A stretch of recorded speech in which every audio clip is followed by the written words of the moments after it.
Morning everyone. Today is the day that Octopus come round to test my terrace property for a heat pump, so really excited for that.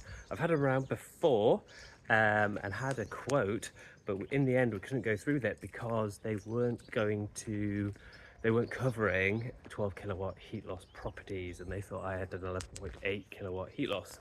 They at the time were doing Daikin heat pumps, and Daikin do make 12, 14, 16 kilowatt heat pumps, but they weren't doing that at the time because they were focusing on lower heat loss properties. But they're coming around at 12 today, just in an hour.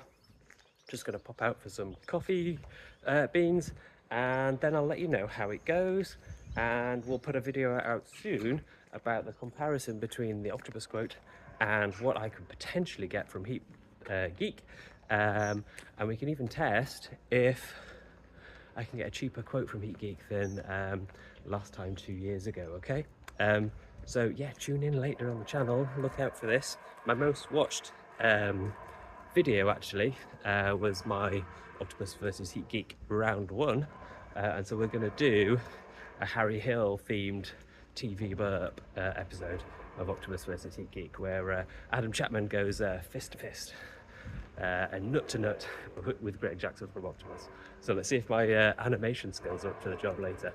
But if you want the estimate so far from online, Octopus will do an eco install of 50 degree or less flow temperature weather compensation heat pump for 5,700 on that online estimator, and HeatGeek would do one for around 7,800, which the gap has closed a lot in my area for my size property heat loss.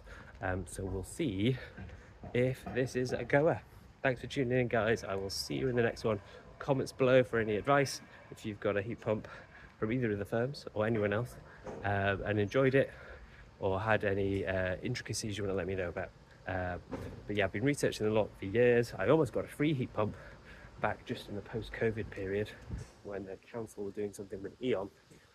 So hopefully I can eventually follow through on this 5 years later.